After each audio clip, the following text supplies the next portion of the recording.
କୁନି କୁନି ପିଲାମାନେ କ'ଣ କରୁଛ? ଆଜିର ଗପ ଆରମ୍ଭ କରିବା। ଠିକ୍ ଅଛି, ମନ ଦେଇକି ଶୁଣ। ଆଚ୍ଛା ପିଲାମାନେ, ମୋ ଗପ ତମେ ଶୋଇଲା ବେଳେ ଶୁଣୁଛ ତ? ଅନ୍ୟ ସମୟରେ ଶୁଣିବନି। ସବୁ କାମ ସରିଲେ, ହୋମୱାର୍କ ସରିଲା ପରେ ଖାଇସାରି ଶୋଇଲା ବେଳେ ଗପ ଶୁଣାଯାଏ। ଠିକ୍ ଅଛି, ତାହେଲେ ଆଜିର ଗପ ଆରମ୍ଭ କରିବା। ଥରେ କ'ଣ ହେଇଛି ନା, ଗୋଟେ ପାହାଡ଼ ତଳେ ଗୋଟେ ନଦୀଟିଏ ଯାଉଥିଲା, ବହି ଯାଉଥିଲା। ସୁନ୍ଦର ନଦୀଟିଏ।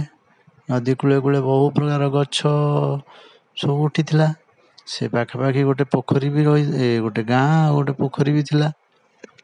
ଥରେ କ'ଣ ହେଇଛି ନା, ସେ ପୋଖରୀ ପାଖ ଜଙ୍ଗଲରେ ଗୋଟେ ବିଲୁଆଟେ ରହୁଥିଲା।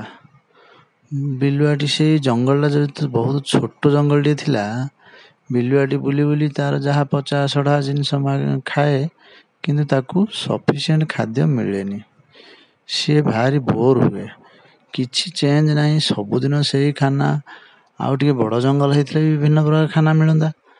ଇଆଡ଼େ ଗାଁ ଗହଳିକୁ ଯଦି ଆସିବ କହିଲେ କୁକୁର ମାରିଦେବେ ବୋଲି ଭୟ, ତେଣୁ ଗାଁକୁ ଆସିପାରେନି।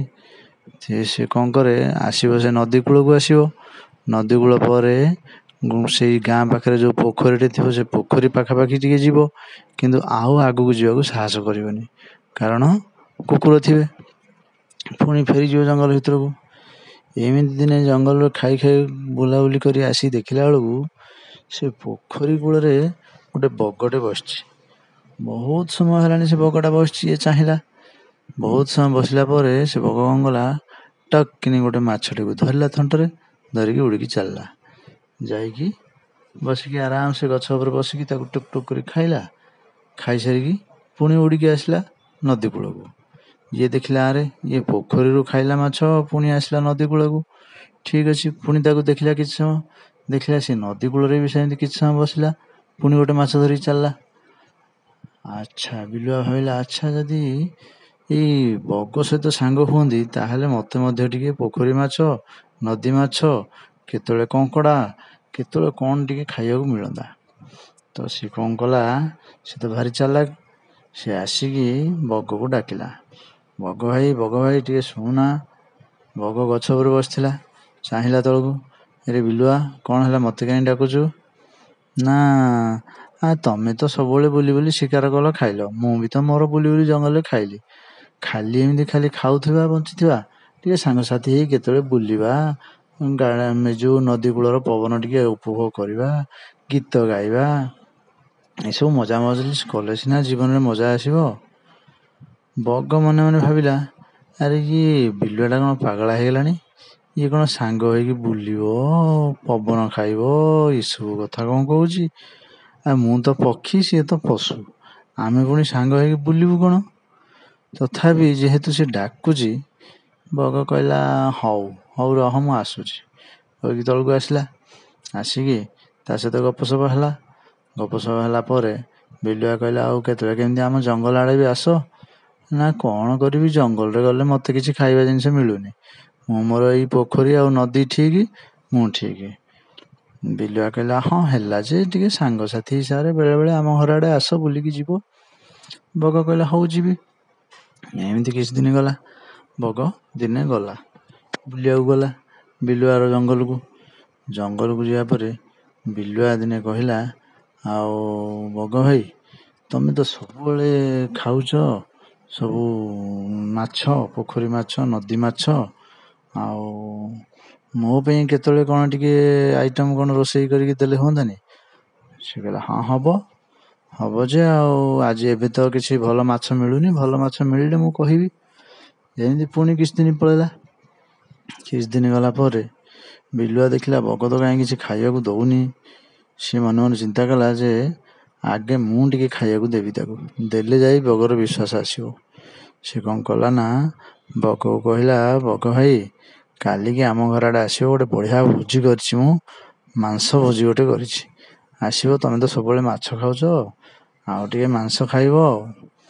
ବଗ କ'ଣ ଭାବିଲା, କହିଲା, ହଉ ଠିକ୍ ଅଛି, ଯିବି। ତା ପରଦିନ ବଗ ଯାଇ ପହଞ୍ଚିଲା ବିଲୁଆ ଘରେ। ଯାଇକି ପହଞ୍ଚିଲେ, ଦେଖିଲା କ'ଣ ନା, ବିଲୁଆ ତାର ରୋଷେଇ ଚଲେଇଛି। ମାଂସକୁ ସାଇଜରେ କ'ଣ କ'ଣ କରି ରୋଷେଇ କରୁଛି, ବାସ୍ନା ତ ହେଉଛି। ବଗ ଯେ ଭୋକରେ ବସିଛି, ଅପେକ୍ଷା କରିଛି କେତେବେଳେ ଦବ ମାଛ ଟିକେ, ମାଂସ ଟିକେ ଖାଇବ ବୋଲି। ସବୁବେଳେ ତ ମାଛ ଖାଉଛି, ଆଜି ଟିକେ ମାଂସ ମିଳିବ ବୋଲି। ଅଧଘଣ୍ଟେ ଘଣ୍ଟେ ଗଲା ପରେ ବଗ କହିଲା, ବିଲୁଆ ଭାଇ ଦଉନା ଜଲ୍ଦି, କ'ଣ ବହୁତ ଭୋକ ହେଲାଣି। ନା ଏଇ ହେଇଗଲା କହି କହି ବହୁତ ସମୟ ଡେରି କଲା ପରେ ବିଲୁଆ ଆଣିଲା ଖାନା।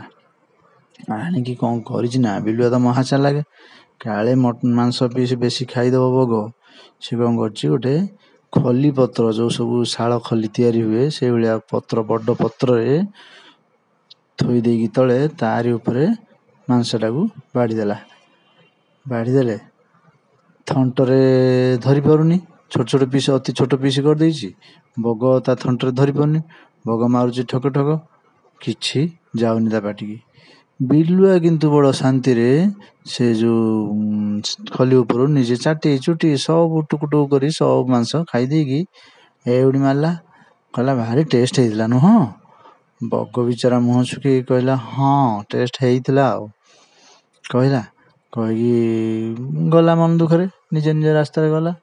ବଗ କହିଲା, ରହ ତତେ ମୁଁ ଦିନେ ପାନେ ଦଉଛି, ତୁ କେଡ଼େ ଚାଲାକ ହେଇଛୁ, ମତେ ଡାକିଲୁ ଗେଷ୍ଟ କରିକି, ଡାକିକି ଏମିତିଆ ଖାଇବାକୁ ଦଉଛୁ, ନିଜେ ସବୁ ଖାଇ ଦଉଛୁ। ହଉ। ପୁଣି କିଛି ଦିନ ପଳେଇଲା, 2-4 ଦିନ। ବଗ ଯାଇ ବିଲୁଆକୁ କହିଲା, ବିଲୁଆ ଭାଇ ଆଉ ଏଥର ଆମ ଆଡ଼େ ଆସ, ଆମର ବି ଗୋଟେ ଫିଷ୍ଟ କରିବା ନା, ମାଛ ଫିଷ୍ଟ ତମେ କେବେ ଖାଇନଥିବ, ଖାଇବ ନା ଆଉ। ବିଲୁଆ ତ ଏଇ ମଉକାକୁ ଚାହିଁକି ବସିଥିଲା, କେବେ ଟିକେ ମାଛ ଖାଇବାକୁ ମିଳିବ। ବିଲୁଆ ଭାରି ଖୁସି ହେଲା, କହିଲା, ହଁ ଯିବା ନା, ନିଶ୍ଚୟ ଯିବା, ଠିକ୍ ଅଛି। କେଉଁଦିନ ନା, କାଲି ଆସ। ତା ପରଦିନ ସକାଳୁ ସକାଳୁ ବିଲୁଆ ରେଡ଼ି ହେଇ ଯାଇଛି କ'ଣ ନା, ବଗ ପାଖକୁ ମାଛ ଟିକେ ଖାଇବ ବୋଲି ଗଲା। ବଗ ବି ସେମିତି ବିଲୁଆ ଯେମିତି ବସେଇଥିଲା ତାକୁ ଘଣ୍ଟା ସଂଖ୍ୟା ଅପେକ୍ଷା କରାଇଲା।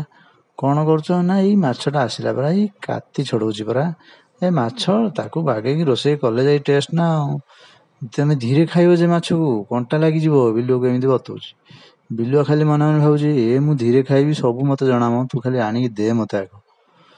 ବଗ ତାର କହୁଛି, ହଁ ହେଇଗଲା, ଆଉ ଟିକେ ଅଳ୍ପ ତ, ଆଉ ସାଙ୍ଗେ ସାଙ୍ଗେ ଆଣୁଛି। କହି 2 ଘଣ୍ଟା 3 ଘଣ୍ଟା ଲଗେଇଦିଏ ହେଲା। ବିଲୁଆ ଭୋକରେ ପୁରା ଆଉଟ ପାଉଟ ହେଲାଣି। ଶେଷକୁ ବିଲୁଆ କହିଲା, ଏ ବଗ ଭାଇ ଯଦି କ'ଣ ଅଛି ଦବ ଦିଅ, ନହେଲେ ନାହିଁ ମୁଁ ଚାଲିଛି, ମତେ ବହୁତ ଭୋକ ହେଲାଣି, ମୁଁ ଆଉ ରହିପାରିବିନି। ବଗ କହିଲା, ନା ଏଇ ସରିଗଲା, ସାଙ୍ଗେ ସାଙ୍ଗେ ଆଣୁଛି କହିକି ଆଣିଲେ। ବିଲୁଆ ତାର ମାଡ଼ି ବସିକି ଅଛି, ଜଲ୍ଦି କେମିତି ଆଣିଲେ ମାଛ 2 ପିସ୍ ଖାଇଦେବି। ଦେଖିଲା ବେଳକୁ ବଗ କ'ଣ କରିଛି ନା, ଗୋଟେ ମାଟି ହାଣ୍ଡି, ମାଠିଆ ଭଳି ଉପର ମୁହଁଟା ଯେମିତି ତାର ସରୁ ହେଇଥିବ, ମାଠିଆ ଦେଖିଛ ନା ପିଲାମାନେ? ମାଠିଆର ମୁହଁଟା ଉପର ସରୁ, ତଳଟା ପେଟୁଆ ହେଇକି ଥାଏ। ସେଇଭଳିଆ ଗୋଟେ ମାଠିଆଟାରେ ଝୋଳ ମାଛ ସବୁ ଭର୍ତ୍ତି କରିକି ଆଣିକି ବିଲୁଆ ପାଖରେ ଥୋଇଦେଲା।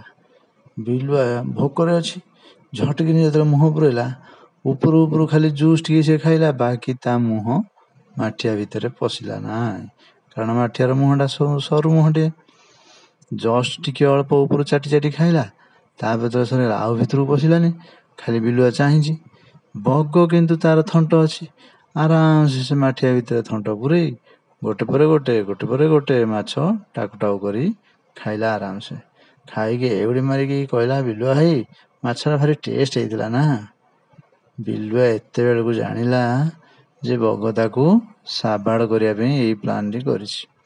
କ'ଣ କରିବ ବିଚାରା, ମୁହଁ ଶୁଖେଇ କହିଲା, ବଗ ଭାଇ ହଉ ମୁଁ ଆସୁଛି, ଆଉ ଦିନେ କେବେ ଆସିଲେ ଭୋଜି କରିବା ଆଉ, କହିକି ନିଜର ଲାଜରେ ଜଙ୍ଗଲକୁ ଚାଲିଗଲା। ବଗ ତାର ପଛଆଡ଼ୁ ଦେଖିକି ମନେ ମନେ ଭାବୁଥାଏ, ପୁଅ ବିଲୁଆ ମନେ ମନେ ବହୁତ ଚାଲାକ ଥିଲୁ ଆଉ, ମତେ ଖାଇବାକୁ ନ ଦେଇକି ଡାକୁଛୁ, ଆଜି କିନ୍ତୁ ନିଜେ ଖାଇଦେବୁ ଭାବୁଛୁ। ହଉ ଯା, ଆଉ କେବେ ତୁ ଏଇପଟେ ଆସିବୁନି। ସତ ବିଲୁଆ ଆଉ କେବେ ମାଛ ଖାଇବାକୁ ମନ କରିଲାନି କି ବଗ ପାଖକୁ ଆସିଲା। ବୁଝିଲ ତ ପିଲାମାନେ? ଆଚ୍ଛା, ଆଜି ପାଇଁ ତାହେଲେ ଏତିକି, ବାଏ। ହେଲେ ଆଜିର ଗପରୁ ଆମେମାନେ କ'ଣ ଶିଖିଲେ ସେ କଥା ତ କହିନେ।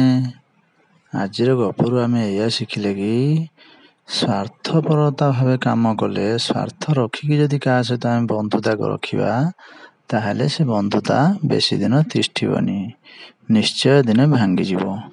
ତେଣୁ ସାଙ୍ଗମାନଙ୍କ ସହିତ ନିଃସ୍ୱାର୍ଥ ଭାବେ ରହିବା ଉଚିତ।